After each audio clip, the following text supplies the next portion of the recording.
तो फिल्म की शुरुआत एक डेडली गेम से होती है, जिसके होस्ट ने एक लड़की को किडनैप करके चेयर से बांधा हुआ था, क्योंकि वो गेम हार चुकी थी, इसीलिए अब उसे मरना होगा। इस गेम को वो बंदा डार्क वेब पे दिखा रहा था और ऑडियंस इस खतरनाक गेम को देखकर इंटरटेन हो रही थी। सामने टेबल पर 3 तरह के हथियार थे। होस्ट ने व्यूअर्स से कहा, जो मुझे जितने ज्यादा पैसे सेंड करेगा, मैं उसकी मर्जी के मुताबिक वेपन यूज करके लाइव इस लड़की का मर्डर करके दिखाऊंगा। एक लड़की ने उसे $500 सेंड किए और लड़की को चेन सॉ से मारने को कहा। इन लोगों ने भी बिना रहम किए चेन सॉ उठाया और इस लड़की को सबके सामने काट कर मार डाला। सेम इसी वक्त पर पुलिस को भी इस गेम की खबर मिल गई और वो भी गेम को रोकने के लिए सेम पॉइंट पर आ गए, लेकिन यहाँ 2 लोगों के अलावा पुलिस को कोई नहीं मिला। इन्होंने इधर उधर की छानबीन की तो इन्हें कंटेनर में से सिर्फ एक बच्चा मिला। बाकी सब लोग शायद इस लोकेशन से पुलिस के आने से पहले ही भाग गए थे। खैर, अब सीन कट होता है और हमें कुछ देर पहले का सीन दिखाया जाता है।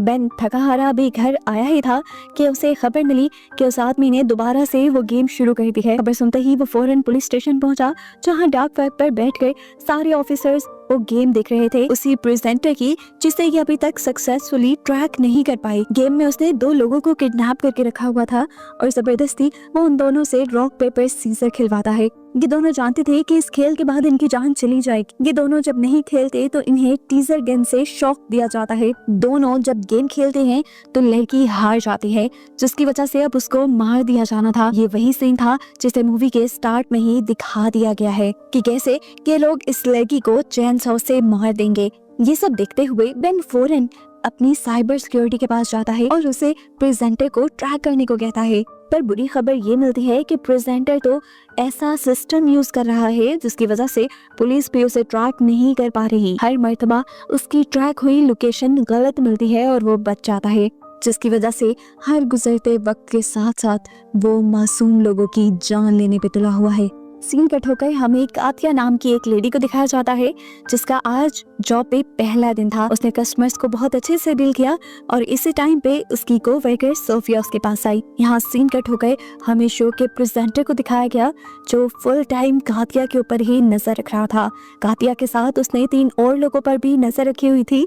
शायद वो इन तीनों को ही किडनैप करके अपना शिकार बनाने वाला था। यहाँ पर हम बेन को देखते हैं, जो अभी भी उस प्रेजेंटर के पुराने शो को देख रहा है। बैकग्राउंड पे उसे कुछ लोग दिखाई देते हैं और जब वो उनके बारे में इन्वेस्टिगेट करता है तो उसे पता चलता है कि इन लोगों का भी किडनैप हुआ था।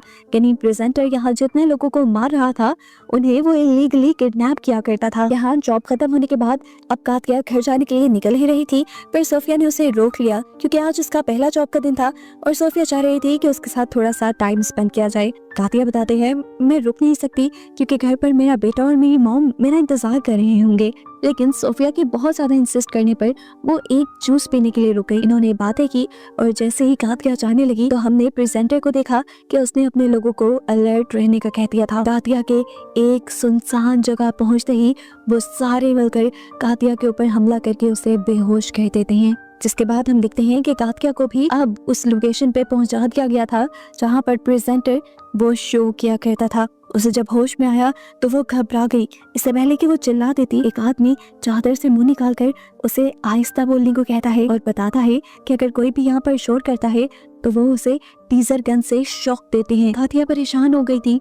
वो जानती थी कि घर पे उसका बेटा और उसकी मॉम उसका वेट कर रहे होंगे। उसने साथ में से पूछा, कौन है ये लोग जिन्होंने हमें यहाँ पर बांध रखा है? वो आदमी बताता है कि इस बारे में मुझे भी ज्यादा नहीं पता, मुझे भी अभी किडनैप करके लाया गया है और होश में आने पर जब मैं बोलने लगा तो मुझे टीजर गन से शॉक दे दिया इन्होंने। देखने को मिला कि अब प्रेजेंटर ने इन लोगों की किडनैपिंग की वीडियो भी अपने अकाउंट पर पब्लिश कर दी थी।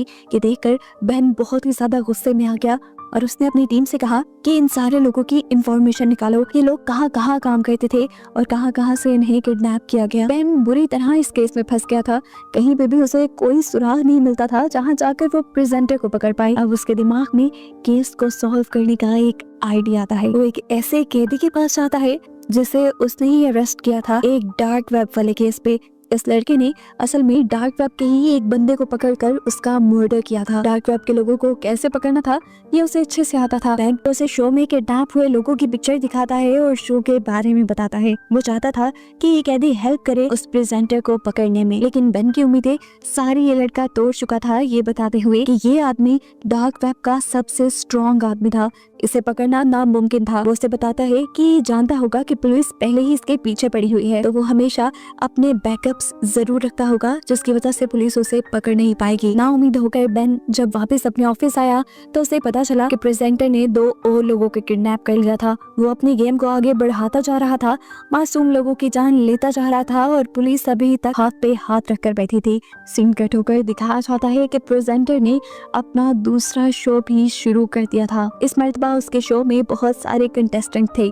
उसने गाथिया को भी यहाँ पे बुलाया और सभी कंटेस्टेंट के सामने एक गन रख दी। उसने व्यूअर्स को बताया कि आज की गेम बहुत मजेदार होने वाली है। इस गन में सिर्फ एक ही गोली है और ये 6 कंटेस्टेंट हैं। जिसकी किस्मत बुरी होगी वो मारा जाएगा। गेम स्टार्ट हो जाती है। कंटेस्टेंट को बताया जाता है कि उन्हें गन सर पे रख के उसका ट्रिगर दबाना है।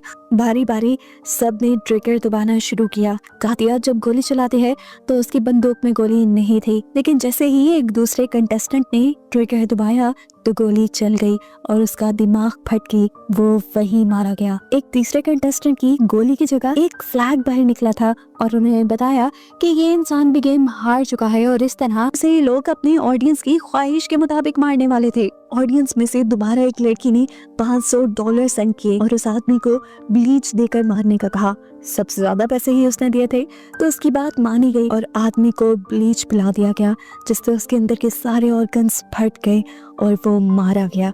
अगले दिन के न्यूज़पेपर में दिखाया गया कि किस तरह वो गेम शो लोगों को मारता जा रहा है, लेकिन पुलिस ने अभी तक कुछ नहीं किया। अब क्योंकि पुलिस से ये केस सॉल्व नहीं हो रहा था, तो FBI को ये केस सौंप दिया गया और ये चीज प्रेजेंटर को भी पता चल गई। प्रेजेंटर भी हर चीज को बहुत गौर से देख रहा था। दूसरी तरफ गाथिया के साथ मौजूद एक और कैदी साशा, ये दोनों मिलकर प्लान बनाते हैं कि ये लोग यहाँ से भाग जाएंगे, क्योंकि अगर ये यहाँ रहे तो इनका मरना तय है। वो फैसला करता है कि अब जब ये लोग यहाँ पे उन्हें लेने आएंगे तो वो उन्हें मारकर उनकी गन छीन लेंगे और फिर यहाँ से भाग जाएंगे। इन दोनों की ये प्लानिंग प्रेजेंटर ने सुन ली थी और ये सुनने के बाद उसने गाथिया को अपने ऑफिस में बुलाया। वो गाथिया से कहता है, क्या तुम नहीं जानती यहाँ पे बात करना मना है और तुमने बात करके रूल तोड़ा है, जिसकी सजा अब मैं तुम्हें नहीं दूंगा बल्कि तुम्हारी साथ वाली को दूंगा, ताकि तुम्हारा गिल्ट कभी तुम्हें और गलती ना करने दे ऐसी। अब स्क्रीन पे दोबारा ये लोग लाइव आ जाते हैं और जिस लड़की को प्रेजेंटर ने सजा देनी थी उसे लाइव सबके सामने पाँव पे कोड़े मारे जाते हैं। उसे तड़पते हुए देखकर ऑडियंस जैसे सेटिस्फाई हो रही थी और धड़ाधड़ उनके शो को लाइक कर रही थी। जहाँ अभी तक FBI वाले भी इन लोगों की लोकेशन का पता नहीं चला पाए थे। अब बेन दोबारा उस कैदी के पास जाता है जिससे उसने पहले भी मदद मांगी थी। वो उससे पूछता है कि आखिर ये प्रेजेंटर, ये गेम वाला आदमी चाहता क्या है। कैदी ने बताया वो कुछ नहीं चाहता, उसे सिर्फ मजा आ रहा है लोगों को तकलीफ देने में और उसे लगता है कि ऐसे करने पे वो मशहूर हो जाएगा। वो मशहूर होकर सभी लोगों को अपने जैसा बनाना चाहता है, जिन्हें जुल्म पसंद हो, जो दूसरों पर जुल्म करके खुश हों। सीन कट होकर दिखाया जाता है कि अब FBI वालों के साथ मीडिया कॉन्फ्रेंस हो रही थी, जहां पर वो लोग शर्मिंदगी का इजहार करते हुए बताते हैं कि अभी तक वो उस आदमी की लोकेशन को ट्रैक नहीं कर पाए, लेकिन जल्द ही वो ऐसा करके उस आदमी को पकड़ लेंगे। देखने को मिला कि प्रेजेंटर भी ये प्रेस कॉन्फ्रेंस बहुत ही गौर से सुन रहा था।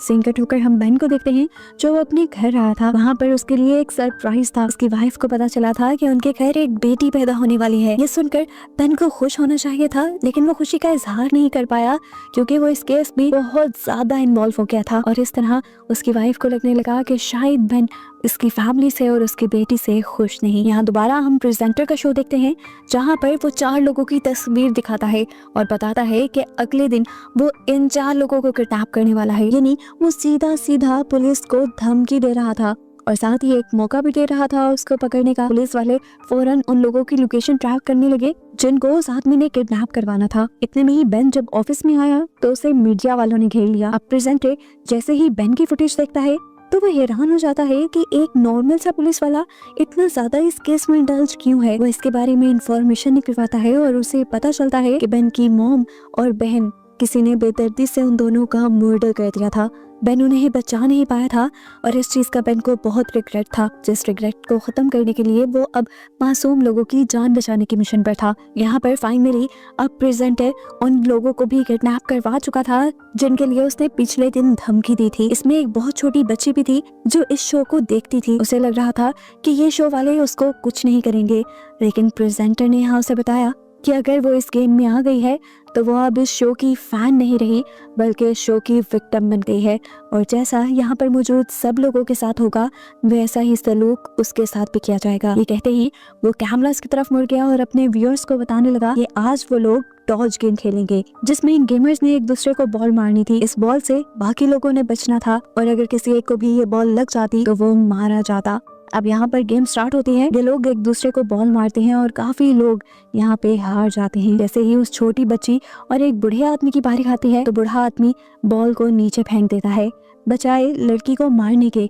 उसे प्रेजेंटर से कहा कि मैंने हार मान ली है, मैं उस लड़की को नहीं मार सकता। ये देखकर प्रेजेंटर ने उसे कहा कि यहाँ पर गेम तुम्हारी मर्जी से नहीं खेला जाएगा। यहाँ पर इस बूढ़े आदमी को अपने पास एक वायर का टुकड़ा मिला, ये काफी शार्प था जिसे उसने अपने पाँव के जूते में छुपा लिया। अब काफी दिन गुजर जाते हैं और कोई शो प्रेजेंटर ऑन एयर नहीं करता। काफी दिन बाद जैसे ही उसका शो ऑन एयर होता है तो बेन के साथ साथ सभी पुलिस ऑफिसर और FBI एजेंट उस शो को देखने लग जाते हैं। अब क्योंकि प्रेजेंटर को बेन के बारे में पता चल चुका था तो वो बार बार शो में बेन का नाम ले रहा था। वो ये भी जान गया था कि पुलिस वाले इस शो को देख रहे हैं। अपने व्यूअर्स के साथ वो पुलिस वालों को भी बताता है कि पिछले दिन उस बूढ़े आदमी ने रूल तोड़ा था जिसकी वजह से अब दोनों की जान जाएगी, लेकिन बेन यहाँ पर किसी एक की जान बचा सकता है। वो अगर चूज करे कि किसको मारना है तो एक की जान बच सकती है। सब बेन को मना कर रहे थे कि वो चूज ना करे, लेकिन तब प्रेजेंटर ने कहा कि अगर बेन कुछ चूज नहीं करेगा तो ये दोनों मारे जाएंगे। एक की जान बचाने के लिए बेन ने फौरन से 2 का बटन दबा दिया। सेकंड नंबर पे थी लड़की और उसके बटन दबाते ही उसे शूट करके मार दिया गया। इतनी देर में पुलिस वाले भी उसकी लोकेशन पर पहुंच गए थे, लेकिन वहां जाकर पता चला कि ये शो तो उस जगह पे हो ही नहीं रहा था जो लोकेशन उसे पता चली थी। हंसते हुए इस टाइम प्रेजेंटर ने बताया तुम्हारे साथ गेम खेली गई है, तुम मेरी लोकेशन तक पहुंच जाओ। ये इम्पॉसिबल था, तुम्हें वो गलत लोकेशन मैंने ही बताई। ये कहते ही यहाँ पर शो खत्म हो जाता है। दूसरी तरफ हम उस बूढ़े आदमी को देखते हैं जो अब उस बच्चे की मौत का जिम्मेदार अपने आप को समझ रहा था, इसलिए जो शार्प वायर्स उसने अपने पाँव में छुपाई थी वो उसके जरिए अपनी नसें काट के सुसाइड कर लेता है।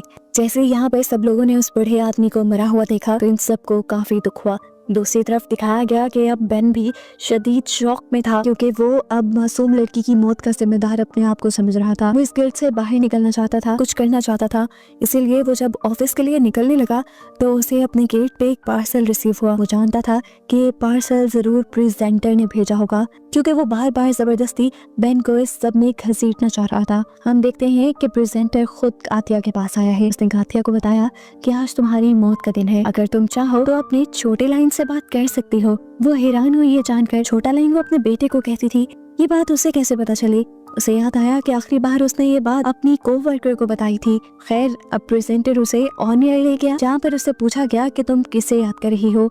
गाथिया ने बताया कि मैं अपने बेटे और अपनी कोवर्कर को याद कर रही हूँ। बेन को उसकी हिस्ट्री याद आई। बेन ने उसके बारे में इन्वेस्टिगेशन करवाई थी। वो तो सिर्फ एक ही दिन जॉब पे गई थी।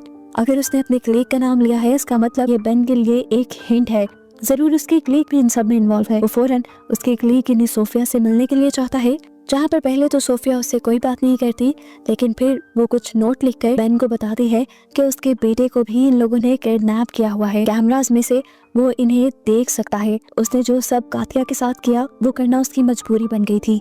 मैंने इस टाइम उससे पूछते हैं कि तुम जब अपने बेटे को रिहा करवाने गई तो तुम्हारा बेटा कहाँ था? सोफिया उसे वो जगह बता देती है। बेन समझ गया था कि जरूर प्रेजेंटर वही शो करता होगा। बिना किसी को बताए वो उस जगह पहुंच गया। बेन ने जाने से पहले बैकअप पुलिस भी बुला ली थी। इतने में हमें शो के अंदर दिखाया जाता है कि जब सारे कंटेस्टेंट एक गेम खेल रहे थे तो उन्हें गन्स दी गई थी।